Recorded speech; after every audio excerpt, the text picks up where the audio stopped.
No kid's Jewish education should end at 13.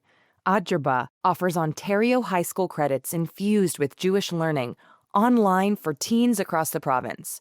Ministry approved, intellectually demanding, Jewishly transformative. Adjerba.ca. Your teen belongs here.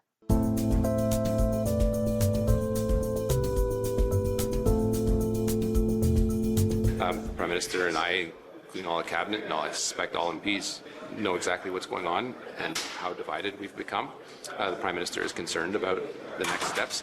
Those two roles, I think, played an important part in identifying these issues that have become, in the case of Islamophobia and anti-Semitism, quite polarized, in part because of what we've seen in the war in Gaza. That was Mark Miller, the Minister of Canadian Identity and Culture, explaining to reporters on Wednesday why he was shutting down the office of the Special Envoy to combat anti-Semitism and promote Holocaust remembrance, and was scrapping the Islamophobia rep's job too. Instead, there's a new approach, he says, to combating all kinds of hate, with few details except that it'll be handled now by an advisory council of experts. He didn't announce their identities and what roles, if any, the Special Envoy's teams will have when their work is rolled into the new council. Miller said he knew there would be negative reaction to the decision, and he was right. Erwin Kotler, Canada's first Special Envoy, appointed by Justin Trudeau in 2020, called the move uninformed and ill-advised, precisely, he says, at a time when we're witnessing an unprecedented global explosion of anti-Semitism, including in Canada, and rising levels of Holocaust denial, distortion, minimization, and inversion. Canada's Civil Liberties Association echoed Kotler's warnings. B'nai B'rith CEO Simon Walls says he met with the Prime Minister in person 2 days before and wasn't warned. He told the CJN, quote, "When the government starts to operate in the sphere of about us, without us, they position themselves to make decisions that could have negative consequences for the very communities and people they claim to be protecting," unquote. The Abraham Global Peace Initiative and the Canadian Antisemitism Education Foundation both blasted the closure, even though they said some felt the structure was ineffective and need of reform. But they worry Canada won't now meet its international obligations, which former Prime Minister Trudeau committed to during the pandemic and then added millions in additional funding in the last budget to keep the Special Envoy office running for 6 years. And strangely, the pivot didn't even come up during a special meeting held Tuesday, the day before the announcement, for Canadian civil servants who work on the anti-Semitism file. This includes folks from the RCMP and public safety. They sat down for 4 hours in a roundtable discussion with some of the world's top anti-Semitism and Holocaust experts, flown in from the UK, France, Germany, and Israel. The guests were invited to share tips with Canada about what works elsewhere to fight anti-Semitism and what doesn't. All of us, everybody around that table, Canada included, we have to come up with a way to enforce what's already out there, because there are laws, there are legislation, there are rules and regulations, there are terms and conditions. There's all sorts of things out there which just don't seem to be enforced. I'm Ellen Besner, and this is what Jewish Canada sounds like for Friday, February 6th, 2026. Welcome to North Star, the flagship podcast of the Canadian Jewish News, made possible thanks to the generous support of the Ira Gluskin and Maxine Granovsky-Gluskin Charitable Foundation. The Israeli Embassy in Canada invited me to interview some of the anti-Semitism and Holocaust education experts who've flown in to brief Canadian officials at that round table. They all hold senior advisory roles with their own government's envoy offices. Indeed, nearly 30 countries still have special envoys. While the discussions at the round table were closed to the press, the speakers joined me later to share some tactics that work in other countries, which Canada might try, like, for example, in Norway, where they bring young Jewish pathfinders into schools in Oslo to meet their peers.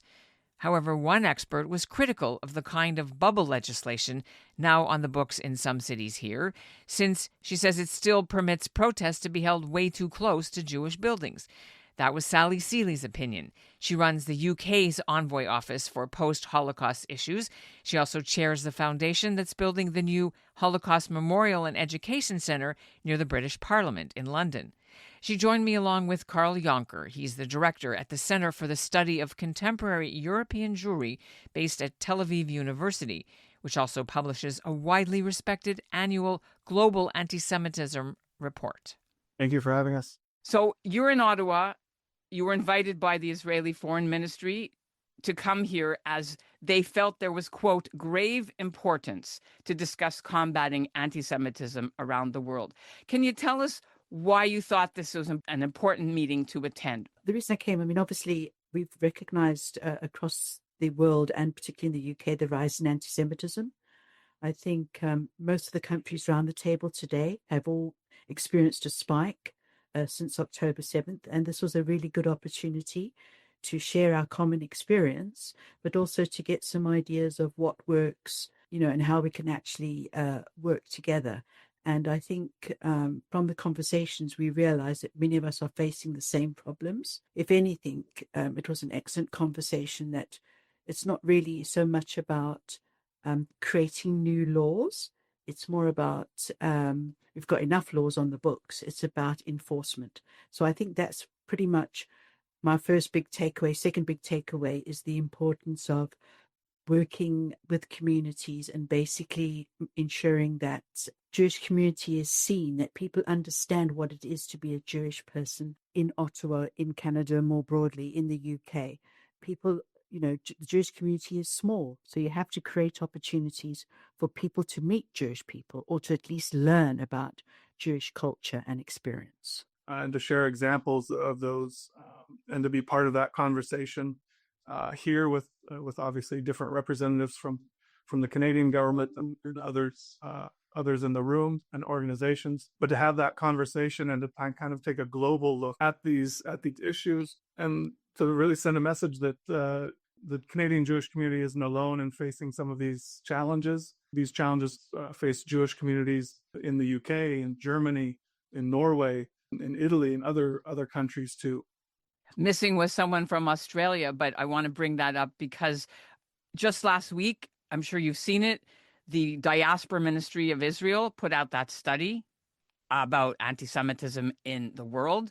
And our country, your country, France, Australia, the United States were recorded in the top 5, more than 800 severe incidents of anti-Semitism, 21 deaths in 2025. Do you think it's possible for us to understand where Canada ranks in terms of danger? Like, we're worried about our sort of piece of the world. I'll just speak about data. I think it's important to recognize that each country needs to be judged against its own standards and metrics, because every organization, every police department, every government body counts things differently. While you can extend and kind of analyze general trends and see some trends and developments, it's really comparing apples and oranges, because an incident in Canada is not the same necessarily as an incident in Australia, or a criminal incident in Canada is not the same as a criminal incident in Germany because of the local laws and things like that. That said, our report has shown, and you see the data that comes out of Canada, you see the data that comes out of the UK, the United States, Australia itself, the Council for Australian Jews, you do see an increase in terms of violent incidents, in terms of vandalism, more criminal acts like this. The trend now that you do see, and this is all preliminary data from 2025, is you do see declines in the overall number of incidents. But it's important to stress that the sustained level of anti-Semitism across the board is much higher than before October 7th and before 2023. So we're seeing numbers that are still at incredibly high levels that haven't returned to the levels of 2022 or any previous years. I find that interesting. You saying it's declining. That's what the police reporting here too found last year over the year before. I mean, there's still 900 and something incidents police reported. As you said, B'nai B'rith reports over 6,000, but they count everything, social media posts as well. So I take your point about data. But it is important for us to understand. I mean, when you see that report that you prepare, which is different than the one that the Diaspora Ministry prepares, it's still bad. It's just not as bad as the worst year, which was 2023 and 2024. Is that what I'm hearing you say? And that's what needs to be stressed. It's not, you can't just say, oh, there's a decline.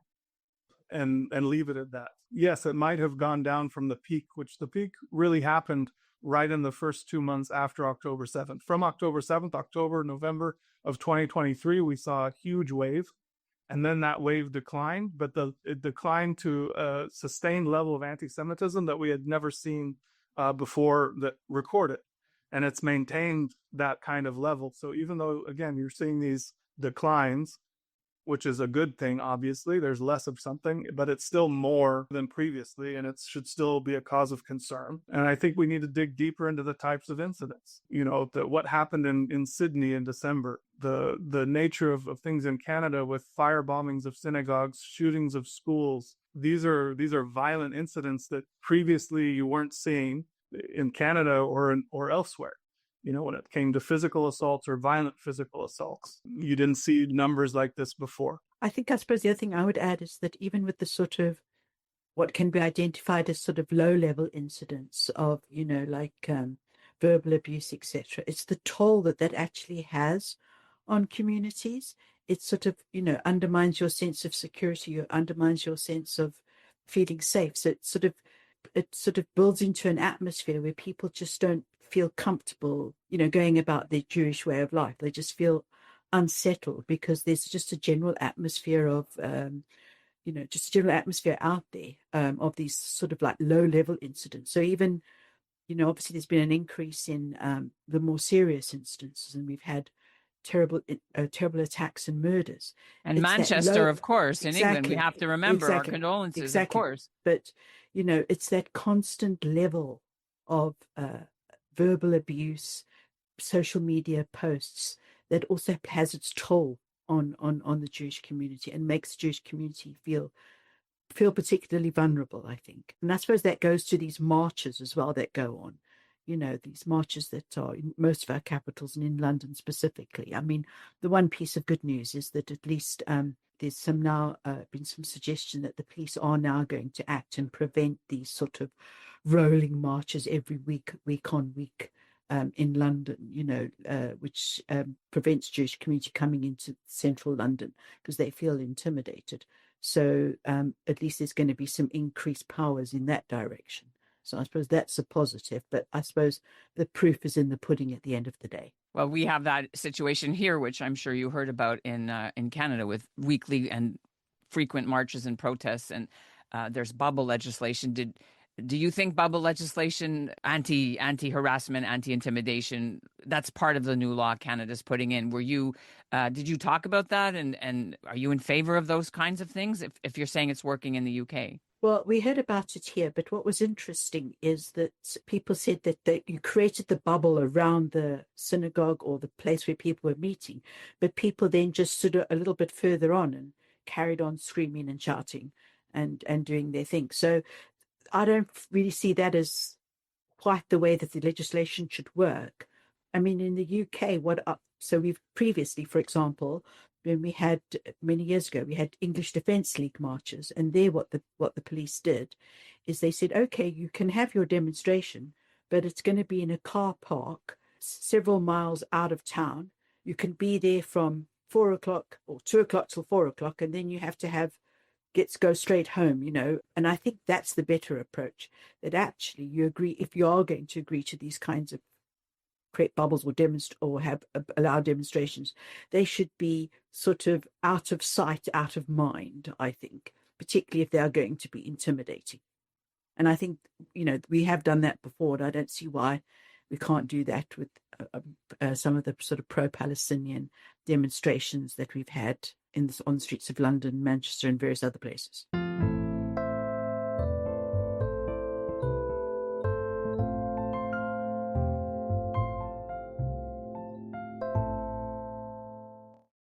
Dr. Yonker, you put out a report in 2024, your office, critical of the Israeli government's diaspora ministry approach to fighting anti-Semitism around the world. In fact, I think if I'm right, the report said that the diaspora ministry, it wasn't called that, but they changed the name, should be disbanded. Do you still agree with that? Do you think Israel's approach to fighting global anti-Semitism needs some improvement? And if so, what? So one of the things that we make clear in our report is that we think it's misplaced. The foreign ministry was doing an excellent job fighting anti-Semitism. It's staffed by wonderful people, qualified people that have been at the forefront of doing this, of this fight. And we look at what the ministry, the diaspora ministry was doing, that it was more of a political appointment, doesn't benefit the fight against anti-Semitism. We definitely stand by that in our report. There were some issues, of course, about the recent conference that the minister had last year. People didn't, they backed out because it was so right-wing and extreme right-wing. People from European parties that were anti-immigrant were invited. I'd like to ask you about how you feel that the Israeli diaspora ministry is, and I'm going to use these words in air quotes for people that are listening, cozying up to questionable right-wing extreme people in their fight against anti-Semitism. I mean, I'm not going to comment on that specifically. That's a policy decision of the Israeli government or of the diaspora ministry. It can be viewed as problematic on many different levels, or counterproductive on some levels. But at the same time, that's the policy that they've chosen to pursue. Sally, do you want to weigh in on this? Are they allies? Yeah. Should they be allies? I mean, I think I sort of echo what Dr. Young is saying, but I mean, I know, for example, our chief rabbi decided not to go. And I think I see him as an extremely reasonable person fighting the good fight. So I think that answers the question. Okay, moving on to what you mentioned earlier, I want to pick up on it. You talked about data. Do we know, data-wise, whether Holocaust education in schools is effective in combating anti-Semitism? In terms of the UK perspective, I mean, that it's an ongoing debate. I mean, just recently, the Holocaust Memorial Day Trust issued some statistics. So the Holocaust Memorial Day Trust delivers the annual Holocaust Memorial Day ceremony in the UK and also has loads of local activities. And since 2023, the number of schools, so it would have been HMD 2024, the number of schools, secondary schools participating in HMD has gone down quite a lot. And the reasoning behind that seems to be either teachers not having the necessary wherewithal to actually, when they are challenged, to actually stand up and say, this is about Holocaust Memorial Day, it's not about anything else. Or there's been a lot of pressure from parents demanding that, well, you can have Holocaust Memorial Day as long as you mention Gaza as well.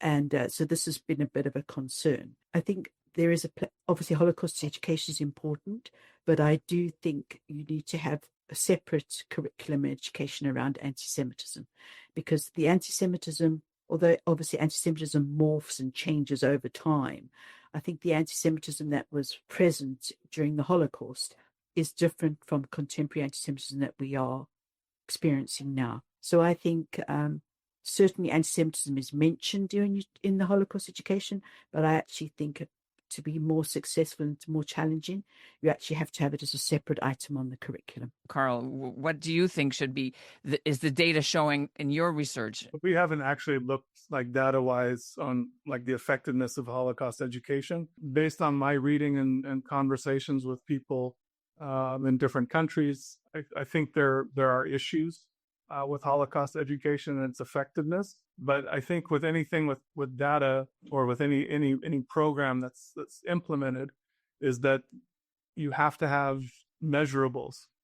You have to be able to measure the effects or the impacts of whatever program you implement, or whatever.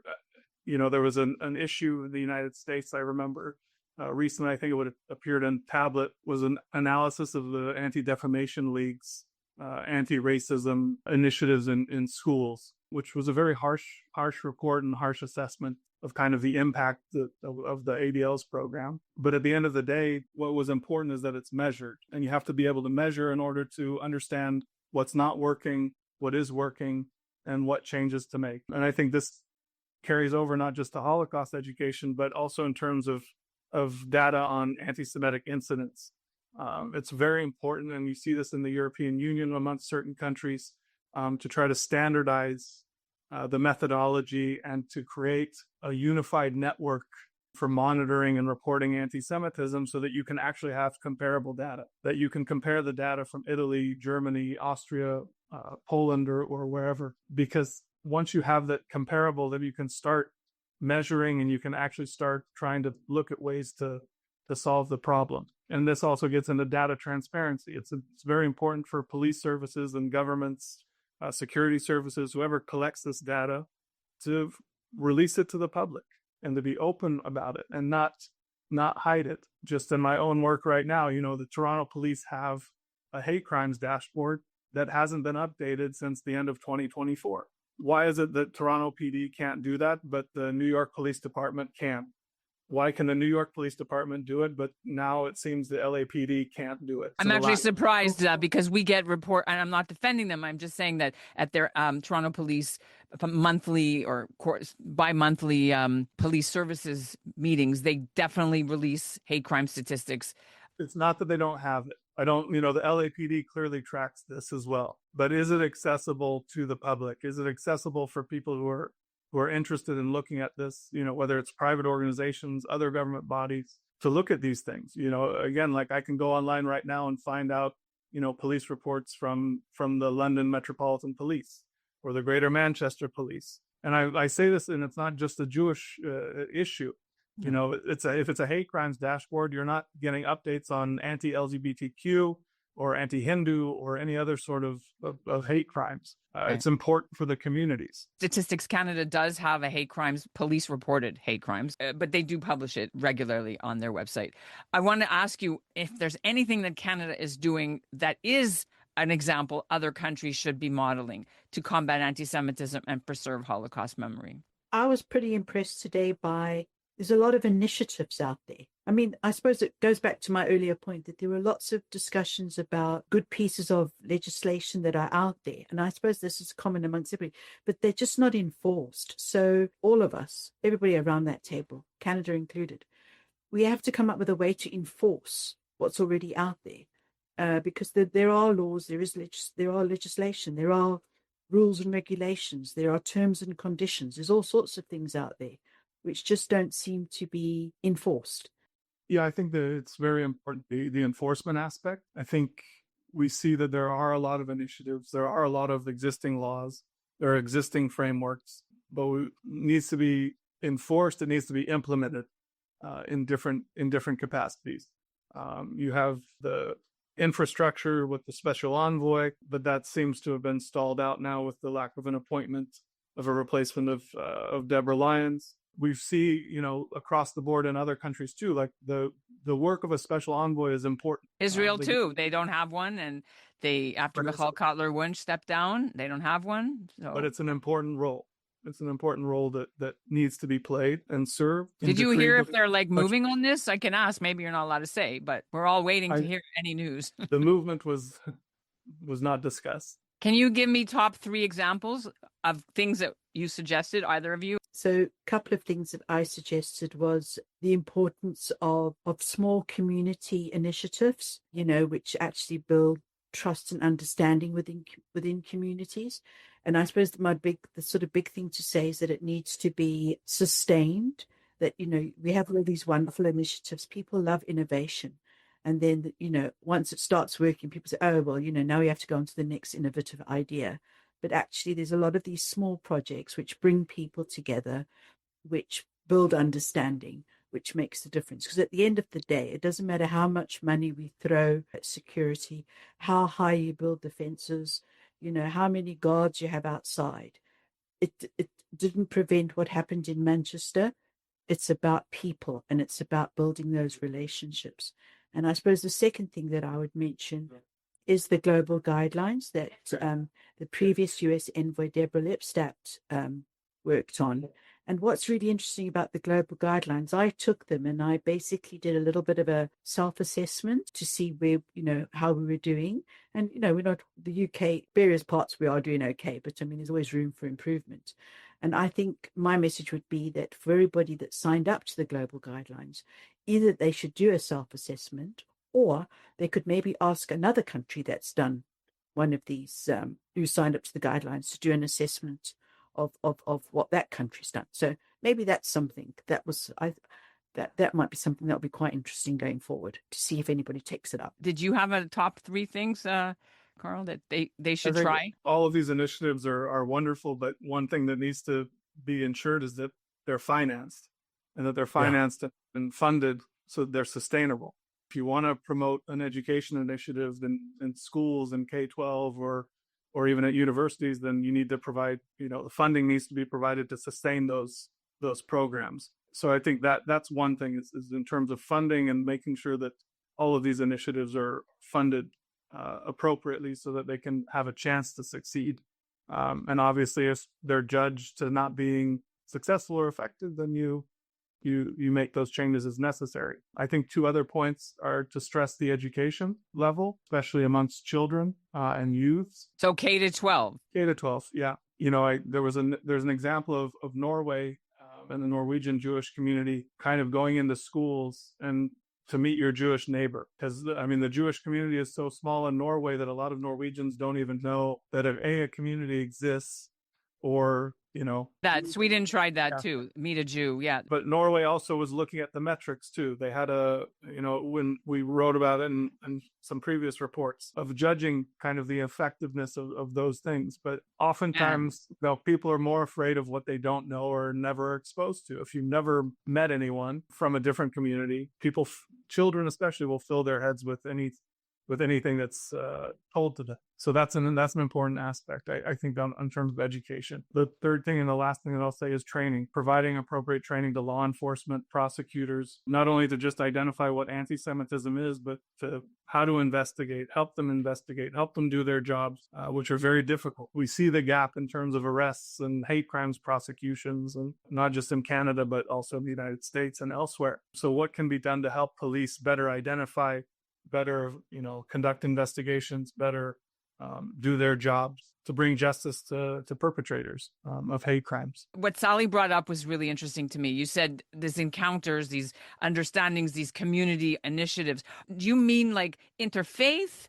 Or do you mean... interfaith is one aspect, but it's more about, for example, so let's just take, for example, the British Board of Deputies of British Jews, basically going out and meeting communities, inviting schools, civic organizations, etc., to come and learn about what it is to be Jewish, about Jewish life, to have a better understanding. So, yeah, interfaith initiatives can work, but actually it's more about getting out to the broader community and basically, sharing what Jewish life is like, just giving people a bit of understanding.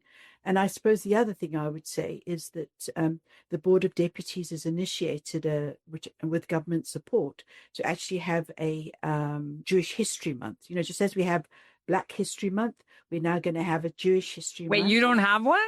No, we never had one before. So we have it, and people are afraid to do it now because of October 7th. It's too controversial now. It's in May. We'll be having our first one. Yeah. So we're having our first one this year. Yeah, sure. I suspect it's going to be a hard slog, but let's get on with it, I say. That's 2 points for Canada. No. When is your month?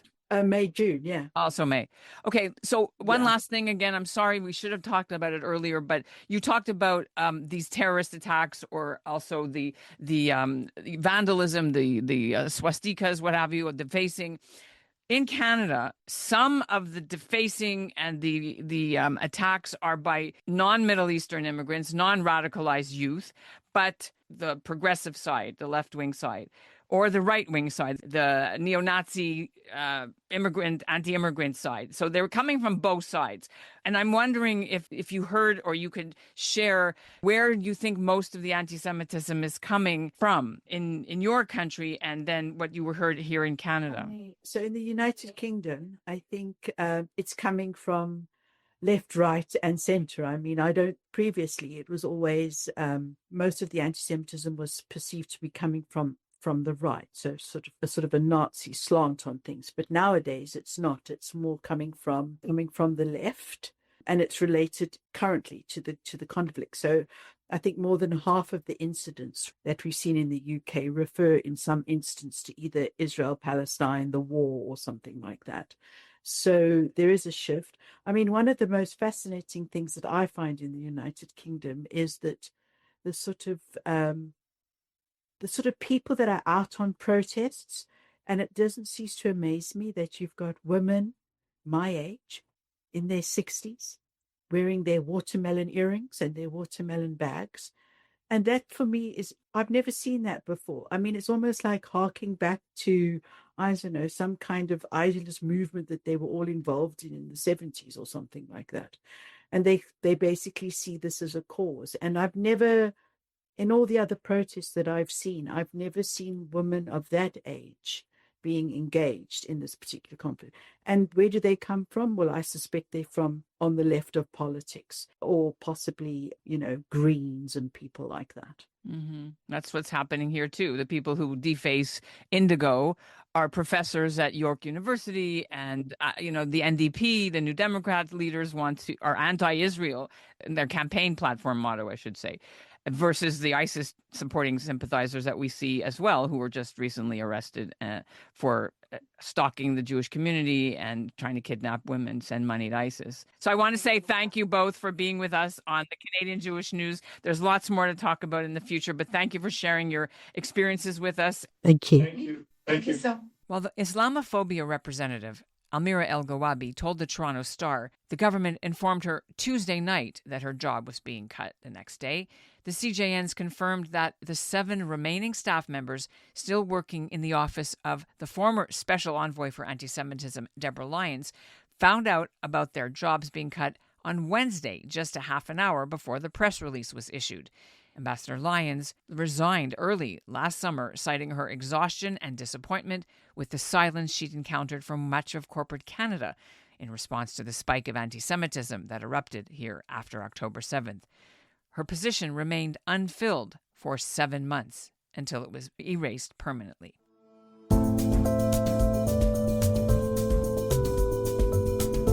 And that's what Jewish Canada sounded like for this episode of North Star, brought to you by Ira Gluskin and Maxine Granovsky-Gluskin's Charitable Foundation. North Star is produced by Zachary Judah Kaufman. Michael Freeman is the executive producer. Alicia Richler is our editorial director, and the music is by Brett Higgins. We'd love to hear your comments on this story. We're at info@thecjn.ca. Thanks for listening.